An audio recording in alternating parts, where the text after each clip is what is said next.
Hello all, hope everyone's safe and well. Welcome back to our second edition of Pass the Gloves On.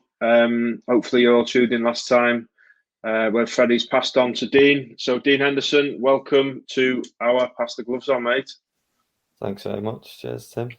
So first thing, what have you been up to over the last 4 or 5 weeks since we've been on lockdown? Came back over to Manchester. Just been doing a little bit of training.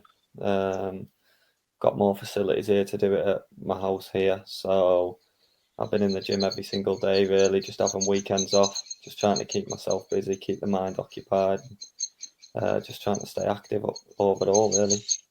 Brilliant. So what's a normal day looking like for you at the moment? So we're in Monday, Tuesdays with the Sheffield United training regime, and Thursday, Fridays, and that normally looks like a bit like bike. Then it'll be sort of like an upper body or lower body session, and then a run in the afternoon. So it's been hard work, but it's been enjoyable at the same time, because obviously you've just got to try and stay active, and the more you can do that, the clearer the mind is. So no, it's been good. Yeah, Brill. So getting ready to perform. So Brill, I know you've got a little bit of an idea about what the next kind of half an hour, 40 minutes is about, but there'll be loads of people tuning in from like young goalkeepers, current goalkeepers, ex-goalkeepers, coaches, other kind of coaches that are just tuning in really to get an insight into a pathway through that you've made, what it's been like playing at all different levels. So just be great to hear some of your experiences really. So obviously, I just want to start really with, tell us a little bit about what it was like at the beginning for you. I'm just looking at some pictures now of you in a United kit as a youngster, doing some outfield stuff, some goalkeeping. Tell us what your first few experiences of football was like. I think if I go back to the very start, it was quite interesting because I had two older brothers, and they were constantly playing football with each other, but I was always kept away because I was too small and that, so I couldn't really get involved. But from the age of like 2, 3, I was desperate to get involved. I wanted to go down the park and play with them, and I think that's where it comes from, really. My older brothers were playing, and obviously I was the youngest player, so I always got like bullied in goal, and like Wembley and finals and things like Yeah. that. So I always got put in goal, and there was just big lads just nailing the ball at me 24/7. And to be fair, I loved it. I loved it. So I think I owe it a lot to my brothers for really getting me involved and letting me join in, really. And how much older are your brothers, Dean? So one's 6 years older, and then the other one's a year older. Brilliant. So you were potentially playing as a youngster with kids 3, 4, 5 years older than you. Yeah, effectively, and I think that's what made me so like develop so well and so quick, and just getting the harder shots at you at them sort of ages. To be fair, a lot of them went in and stuff, but then over the years I started getting better and better and dealing with it more. And I think that was the most interesting thing, playing with players that are older than me. Yeah. And I've always done that throughout my career, even when I went to Carlisle.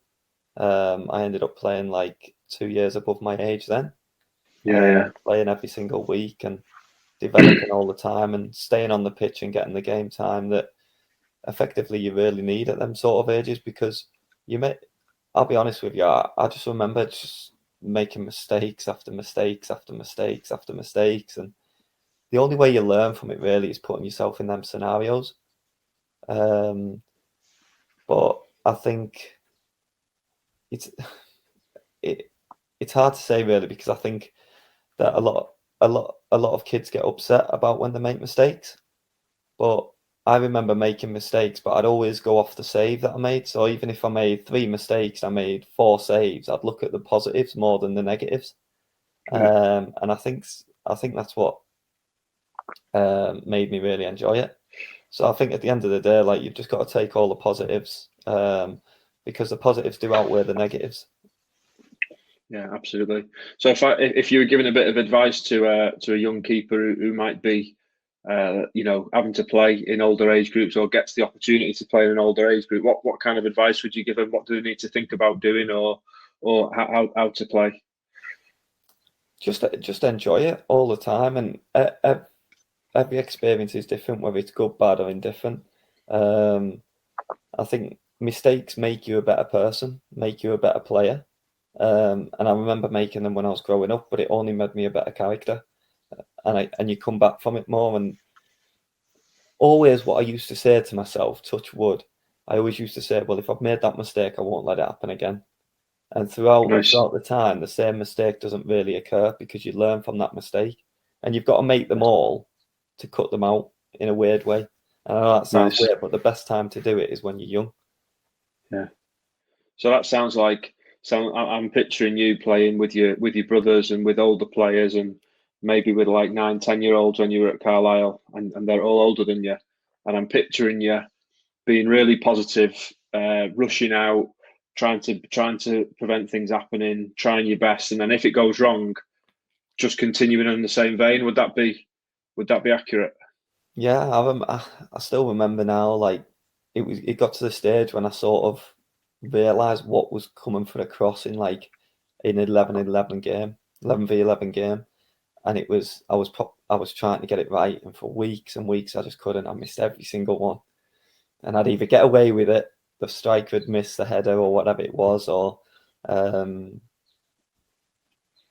I'd end up getting something on it, a glove on it. I would never catch it. But I always Yeah. remembered that was something I really wanted to master because it's such a hard skill to do.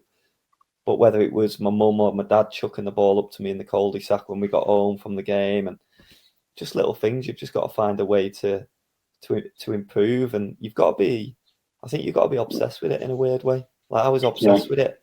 Luckily, I was from a place where there wasn't a lot going on.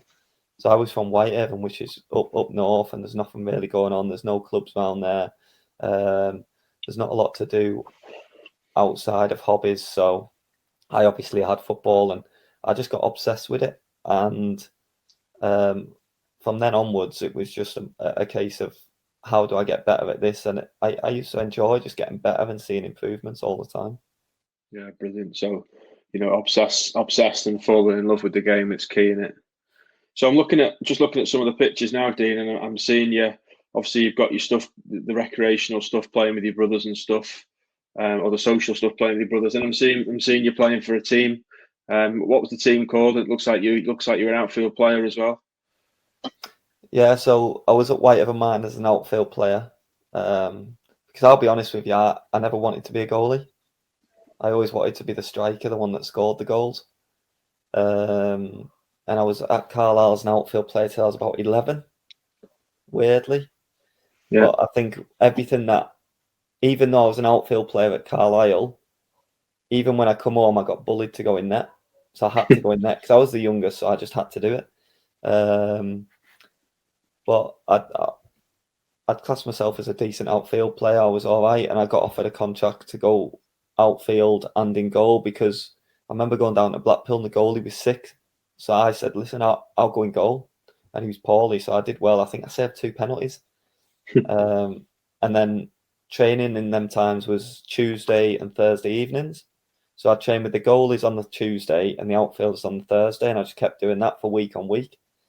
And it come to contract time at the end of the season and said, listen, you can have a contract outfield or you can have it in goal. And I remember Where was that at? Sorry, that was at Carlisle. at Carlisle. Yeah. And I got to the stage where I just loved diving in the mud. I know it sounds so weird, but at that age, I just loved doing it. I loved diving in the mud, getting dirty and all that sort of thing. So I took a leap of faith and thought, you know what, I'll go with being a goalkeeper. Yeah, brilliant. So if you were passing on a piece of advice now, I imagine a load of goalkeepers listening to this, young goalkeepers are maybe quite young. They're already a keeper. All they do is play in goal. All they want to do is play in goal. What advice would you give them? Unbelievable that they want to be a goalkeeper. Because I think in my opinion, it's the best position. You don't have to run around, get tired chasing a football. You just wait for it to come to you. So that's a positive and a bonus. The only thing I would say is obviously the game's changing now. There's a lot more demand on people using the feet. So whenever you get the opportunity, just make sure you're topping up and practicing on your footwork. And just most of all, just enjoy it. Dive in the mud, get dirty. Winter's the best time when it's wet and windy. You're just diving around, and you'll benefit in the long run, but just by having a smile on your face and enjoying it. Yeah, brilliant. And just my last question on that in this kind of area, did you feel when you were playing outfield and in goal, did you feel that you were like missing out on anything because you weren't specialising just in one, or were you happy that you were getting like a decent balance of both? Yeah, I think I was lucky at that time because we had the goalkeeper coach coming part-time, and I think it was on a Tuesday, and then I'd obviously be with the outfielders all on a Thursday, and it'd just be normal training for me, the outfield training. So luckily, I didn't really have a choice, so I had to do it. Yeah, yeah, And then when I moved to Man United, I was lucky because I was on the manor scheme, and the odd time there wouldn't be a goalkeeper coach round, so I just did full outfield sessions.